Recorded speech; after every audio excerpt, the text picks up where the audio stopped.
Hey everybody, we're taking a little break here from the story. I've invited the author, Andrew Klavan, to come into my smoky house here. And what we're doing today is reminding you, first of all, you've got to go to iTunes, you've got to subscribe, you've got to give it 5 stars. This helps counterbalance all of the Hollywood social media forces trying to shut down stories like this. And also, you've got to subscribe. You've got to go to dailywire.com. If you go to dailywire.com, you can get the show and you get to see it on Mondays. If you don't subscribe, you got to wait until Friday. And then you don't get to watch the whole thing. You don't get to see all the visual elements. You can listen to it. That's fine. Treat yourself. Come on, treat yourself. Do it. You're worth it. You deserve it. We're here. We're going to be talking about the show, Season 1, Season 2, and where the story is going with the one and only Andrew Klavan. Here I am. I have 2 questions. Right. Let's start. Where did the idea for the whole thing come from? Well, that is actually a weirdly interesting story that I have only found out now, that I only see it looking back on what happened, because it was all very organic when it happened. But when I look back on it, I realized there was actually something went on. You know, I wrote this memoir about my conversion to Christianity, which was, the great good thing. Great good thing. And in it, I was.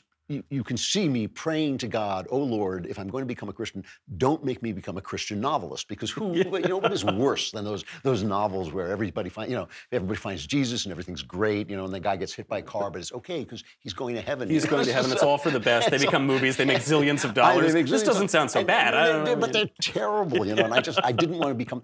So, when you're writing a novel, you're actually ahead of yourself. You're actually expressing things from yourself that you don't know anything about. You haven't really worked them out. It's not like you have these philosophical thoughts and then you put them into a novelistic setting. At least that's not the way I work.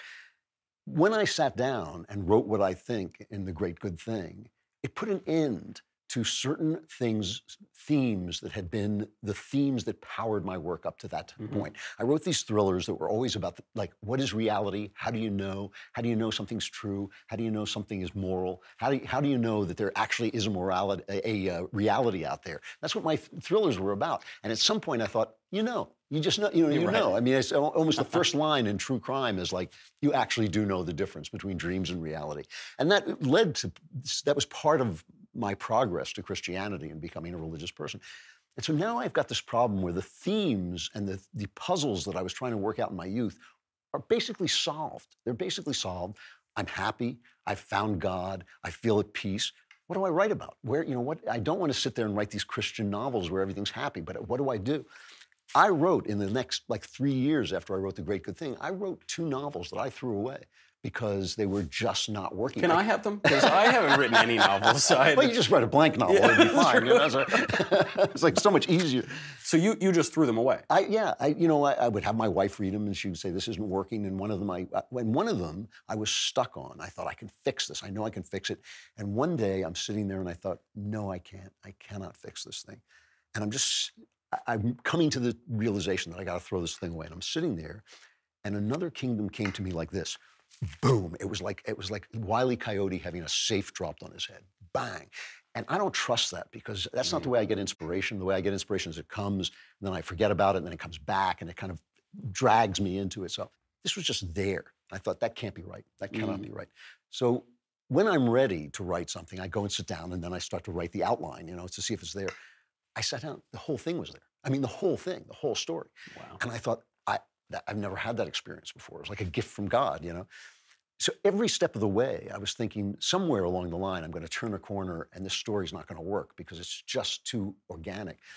But in fact, somehow, subconsciously, I had solved the problem of what I wanted to talk about next, what I wanted the next part of my career to be. And it's still ahead of me. I'm still not sure what it is, but I know it has worked itself out in this story. And it's a story that, I used to be a crime writer, just basic, on the street, solve the crime. They were clever suspense stories, but I'd never written fantasy like this before. And somehow having a dual story that is at once a crime and suspense story, very realistic, but also a fantasy story, has somehow solved the problem of how I'm going to move on. Wow, that's really good. Isn't it bizarre? That's really bizarre. And, living in Los Angeles, I can fully attest. LA is in no way less weird than Galeano. That is the whole thing. Yeah. Well, I mean, as an actor, you've been around all these places, the same places I've been around as a writer. Yeah. It's pretty strange. It's really, I think people don't fully appreciate it. It is really, and the Orozco-ness of it all really does pervade the Yes. town and the whole culture. Yeah.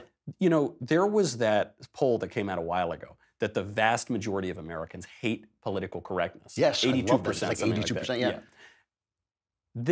You know, this story is not a conservative story. No. It's not a Christian novel. It's certainly not politically correct. No. You have killers who have gender issues. You've got it does explore gender roles. I think that's what rings so true in Galeana and in Los Angeles. How does that affect the reception, the popular reception, and the reception among the Hollywood types? Well, the popular reception has been great. You and I started this like in a barn. You know, you and I were just kind of saying, no, let's do this. And now it's been built into this beautiful, visual treat that they've made here. I know it's amazing, but we just started thinking this would be fun to do, right. And in Hollywood, so the response from the audience has been terrific. They really seem to like the story, which is great. In Hollywood, I've pitched it a number of times, mostly to TV. I don't think I've done it to film yet. And yeah, I think that you're mostly pitching to women in TV. You are pitching to women who have worked very hard to get where they are and do not want to hear about issues of manhood and femininity. You're pitching in this kind of Me Too moment where already they hate you. Right. Plus, Hollywood has become very, very racist in the sense that they'll say, "Nah, don't send me a white man. Don't send me a white person." They really will say that. I've seen the breakdowns. I remember. I'm sure. So it has been. I have been rebuffed in Hollywood repeatedly, and I think I myself am toxic from expressing my. I've been telling you that for years. Well, yeah, that's just my toxic masculinity. But I think. But yeah, I mean, you know this. You are an outspoken conservative. I'm an outspoken conservative. We're walking into a game where you really only get two strikes against us. Right. That's true. You came out, though, much later. You came out of the closet as a conservative much later. So it's interesting, too, with this, because we started it in a barn, and you wrote it, and then we just did it. And it became popular, and we get to do a season 2 with all these crazy lights, and it's a lot of fun. You'd written a zillion bestsellers, big movies, all of this, and then people start telling you what to say. They tell you can't say this. They tell you yourself can't do anything. So now you're making your own stuff, basically. Well, yeah, the world has become so great for this. It's funny, I've been preaching this to conservatives. Go into the alternative media. Don't depend on the liberals who are running this. Don't kowtow to them. And suddenly I'm the guy doing it, So it's kind of funny, like I was talking to myself, But I mean, one of the things that I've been interested in, because I hate to say this to you, but you are a really terrific actor. Stop it. No, you are. I mean, the first thing I saw you in was like Chekhov. You actually play good stuff. You know what you're doing. And one of the things about Another Kingdom is about a guy's journey. And season 2 is different because the character is different. Because he changes, he goes through things. He's a very different guy when that second story opens than he was when the first story opened. What I want to know is, how do you gauge? I know what I do to gauge those changes and to make those changes. How do you make those changes happen? As my wonderful acting teacher from New York, he's still teaching, I think he's 96 now, said, Win Handman. He said, actors have to be gullible fools. So well, you're perfect for it. And the character has to be a, nearly 30-something Hollywood schlub. I don't know. I just don't know how you cast these things. But it's because the circumstances are so rich that they poke buttons. They're very evocative, the circumstances in the script. And the guy, when you read it on paper, he's a different guy than he was at the beginning. Yeah. He's a little less timid, a little less whatever. But there's a huge difference between acting and this. And that's something that I learned only doing it. It's acting and reading, you mean? Acting and reading. Okay. Acting and whatever this thing is, they are very different things. Okay. And actually, acting can kind of get in the way of what this is. Because, when you're acting, you want to use all of the language that they use. You want to live truthfully in imaginary circumstances, and you want to be filled up and let it sort of just seep out of you, and you want subtlety. In this, all you have is the voice. Right. I know we have these beautiful visual elements here, but all you have is your voice. So if you're too subtle, you miss it. You're driving in your car, you're listening to the story, you miss it, so you can't do that. Absolutely, yeah. And you know, the other thing that I love about it is this is so rich in the imagination. The whole story comes from the imagination. It's living truthfully in imaginary circumstances. Right. And there's this great line from Stella Adler, one of the great founders of American acting. And she said, these actors today are so boring. There's nothing organic about boring the audience to death. I don't care if you got dumped on prom night. Unless you're Danish royalty, that will not help you play the Prince of Denmark. That will not help you play Hamlet. And I love, because the images are so rich and the characters are so rich here too, that you can only bring yourself to a project. Yourself and your imagination. Right. But these characters are so rich, the characters are drawn out for you. Well, you know, it is funny because the first time I wrote a movie, I remember I wrote it, I was a novelist, so I wrote it as a novelist. I did character outlines, long character outlines. I outlined every plot. I knew who the people were. And it ended up starring Michael Caine. In the first day of rushes, I saw him come in and I think, the character's Michael Caine. Why did I do all that work? You know? So in a way, it is true that I as a novelist, I'm doing a lot of the work that you would do as an actor. Right. And now you have to bring something fresh to this thing, this kind of narrator's voice, which is really different. Yeah, that's right. Yeah. I mean, it's why, screenplays have many fewer words, right? Many fewer words. You are providing all of that. And, some people have pointed out similarities between, speaking of imaginary circumstances and reality, similarities between images in your world, characters in this world, and what we see around us in politics, around the country, around the world. Are those similarities intentional? How much of our day-to-day reality is creeping into another kingdom? Well, it's funny. I'm not a political writer per se. I mean, I'm not writing about policies or this issue or that issue. But I do think we're in a moment in this country where we're discussing essential things. And that's what fiction is about. Fiction is about essential things. It's about things that will be true today and things that will be true tomorrow in another way. Who knows what they'll be arguing about 10 years down the line, but you want people to be able to pick up a novel 10 years down the line and recognize the issues. We are at a moment in this country where we are discussing essential things. Can we have a government big enough to destroy evil and unfairness? Is there something, does that cost something? Are we still living in a world that can service individual freedom? I mean, this is what we've been hearing from the progressives since Wilson, that no, the world needs experts now. It's It has too to be run. complicated. It's too complicated for individual people. And these things are essential questions. They have been asked really since the Bible times, like when the Jews went to the prophet and said, we want a king. And he said, you can't have a king. God's your king. You're supposed to be. Those are essential questions. And so in a way, those questions are underneath another kingdom. It's not a thing where I'm saying, ooh, look, there are liberals, they're bad, and there are conservatives, they're good. Because first of all, I don't actually believe that. Right. All people are flawed, all people are miserable.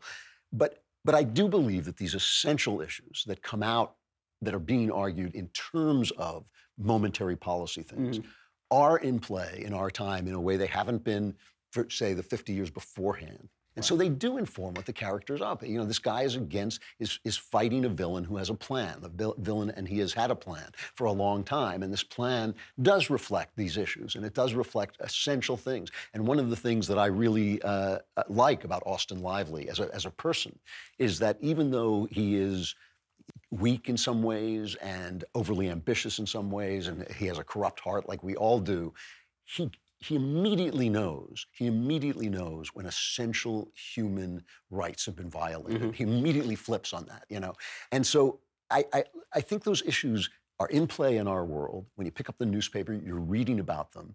And all I've done is strip away the incidentals. Brett Kavanaugh doesn't come on, or whatever. Not until season 3. Yeah, Donald Trump, of course, stars in season 3. But those issues are not in play. But the elements underneath those issues are definitely in play because they're essential. And speaking of those essential, I always look in a character for these inexplicable, not quite articulated moments that I just know to be true in my own life and my friends' lives. And one of these is that Austin Lively will see wizards and ogres and dragons and monsters. He will see them. He will have the scars on his body. And 5 seconds later, he'll say, or I have a brain tumor. And because we all do that. We all do it. Yeah. I do it all the time. Yep, it's absolutely true, because we deal with these spiritual things, and then you get in an argument with somebody over money, and suddenly you forget everything that you know in your spiritual life. Yeah. You even, because questions of sin, questions of redemption, they all come up in this. And there will be moments, just in our own lives where you'll think, I have nearly seen the face of God in this numinous moment. I've seen it. Ooh, look at that sin. Ooh, ooh, that'll be fun. It's so true, and you actually discount it. It is funny, the people who would say, I mean, we see this in politics when people go out and they defend the rights of women, and then you find out they're chasing them around behind the desk. It's like, I think people do have this divided self. They do have a divided self where they will do things that would make them ashamed of someone else. Right. Where they'd say, oh, he's doing that. And you go, that's disgusting. And then they go back and do the same thing. And I think that is it is weird how here the flesh is. It is weird how real and in there it all is, the world is. Whereas spiritual stuff is kind of floating out there, and maybe you can get away with kind of ignoring it. That's right. Yeah, it is. I mean, that question of, especially for the character, especially for Austin Lively, the will, the questions of the will. I want to do this. Well, my will's kind of divided against myself. I go, well, this is something that people don't understand, and you have to address this as an actor, because I think it's actually worse for actors than him. People who do the stuff that we do, who care about the stuff that we do, are desperate to do it. They're desperate to do it in some form, I mean, it may be that, all right, you're not acting in movies, but you do get to perform, you get to do your podcast and all, you get to be a present. But they don't understand. I mean, you went to Yale. They're going to rescind my diploma soon. I hope so. Yeah, just to keep their integrity. I hope. But a person who gets into Yale, as I well know because I sent a kid to Yale, it has to be really bright. You could do other things. You could be. You could have said, I'm going to be a lawyer, and had a job like that, a Yale lawyer. But you did this. Partly because you're an idiot. Yeah, idiocy and masochism would be the two. Those are the two driving why, forces. Yeah. But people don't understand the hunger. It's so true. It's why I love actors. It's why when I watch movies, I love actors. Go see plays, I love, and I know a zillion actors. Yeah. Because it's awful. And you've talked about this on your show. You're gambling your life. You're gambling your life. It is your whole life that you're risking for nothing. You'll likely, almost certainly get obscurity, poverty, ruined relationships. Yep. And they're all doing it. Actors do it, writers do it. And so I give actors a lot of credit, especially in movies, because editing and the directors and editors make movies. And actors make plays. Yeah, no, that's true. That's absolutely true. Sure. And you're gambling your life, and it's really hard out here because I've done so many projects, plays, movies, where I so disagreed with the premise of it, with the message of it, with what the characters are doing, but you just take the work. Right, you want the work and you want to play that character too, yeah. Because the character could be great, cool. even if the principles are... That's right. Yeah, that's right. Yeah. But writers don't have to deal with that unless they want to sell their work. Well, there always is that. There always is that. But one of the things about acting that has always struck me is that you're a classically trained actor. You're a genuinely trained actor. You can play Hamlet and get 15 people to show up. I have. Yeah, in New York, yeah. But if you hold a gun and shout, let the girl go, you're probably in a big movie, And, That's right. and I always joke about that. I joked about that with Nick Searcy, and he said, I did that. I actually said, let the girl go. It is strange that success in acting, more so, I think, than in writing, though it can be true in writing too, success in acting actually leads you away from the reason you got into it. That's so true. I got, right when I came out here, I booked two things. I was doing a play, I think it was a Shaw play, Arms and the Man, and I booked some commercial for a car company. And the play paid me like peanuts. Right. It paid me nothing, so little. And then I did, and it was all the time, lots of performances. Yeah. And then the commercial paid my rent for years. I'm still probably getting residuals from that. When I heard what people get paid for a commercial, because my father did commercials, when he told me, I thought, I went into the wrong business. It's the wrong line of work. Yeah, it is. But you're absolutely right. I mean, what would you rather do? Do you want to be in a commercial and look up and say, buy the car? Or do you want to do another Kingdom, which frankly doesn't pay as well as the car commercials. Yeah. But it's so. I mean, when I found out that we were doing a second season, one because it was popular enough, and two because you wrote it. Yeah. I was so excited. Not to put you on the spot here. I know there are cameras on. Is there going to be a third season? Oh yeah, oh yeah. Yeah. I mean, well, first of all, now because of what we did, because of our first season, I've sold a trilogy to a publishing house, and they're going to bring out the first book in March. Right, so now there is a third season. So we just hope that all the people show up for this, because we want the third season to take this to even another level. I mean, all these guys, we tease them all the time, but this thing was put together by a Daily Wire team of artists and producers and directors who really have done this spectacular job. I'll never say this to their face. I know. If they ever watch this, they better not watch I'll this. tell them it's dubbed. But they really have. And if we can get the audience that we hope will be sweeping in to see it, then we're going to move this up to the next level, because there is a third story. It is built. What's interesting is no one will see it until I reveal it, but it is built into the second story, what the third story is, and it will resolve itself and have a final season. I have to tell you that I say this with all due modesty, but I was so happy with the way this second season turned out, because second books in trilogies tend to be the kind of low point, and I don't think Another Kingdom 2, Electric Boogaloo. Yeah, exactly. Yeah, Exactly. Well, in movies, it's always because they do the worst thing. Like in The Matrix, they have this great idea, and in the second one, they say, let's do more slow motion action. And you're like, but with this, it really did reveal itself as a new story and a fresh story and a complete story. and told in a different way. And there's a different style to it. Yeah. That's right. What I want to know, though, is are you reading ahead? Because we've left you now in a cliffhanger. Do you know what happens? I actually try not to. I try to read the week of. Or the week we're going to shoot it, I try to read it. Yeah. But I don't want to get too far ahead, because I don't want to start making choices that haven't happened yet. Right. So I actually don't really know I think the only person in this entire room who knows what's going to be happening next is you. Is me, because I've still got the last episode in my computer. I don't think I've handed that in yet, so that's, yeah. So what happens? Never mind what happens. Last year when we took a break for this, I never got so much hate mail in my life, and I got a lot of hate mail. Yeah. I never got so much of just, how dare you? I was waiting for that. You left us at this cliffhanger. What are you doing? Well, yeah, but we have to break sometime. Got to break sometime, This is a union job. You got to take a break at some point. I don't know. I've never told a story like this where the character changes so much. I mean, all my stories to me have always been about the one thing that could happen to you, to this character, that is transformative. So I always say, like, if you put the indecisive Hamlet in Othello, and he was asked to make a decision on the basis of a handkerchief, he'd be like, the play would go on forever. Right? Whereas if you put Othello in Hamlet and you said, revenge your father, be like, bang, it's a 2-minute play. So you want to get these right. But I've never written a story in which a character changes so much. This is the biggest journey any character I've ever written has gone on. He is already a very different person than he was in the opening scene of the first season, and he is a different person now than he was when the second season opened. And so this is a really, really transformative story. And I've been interested to watch you do, and I love actors, I never know how they do what they do, but I've been interested to watch you sort of gauge this kind of change. You know how? I'll tell you the secret. Okay. Is that the words are in the book.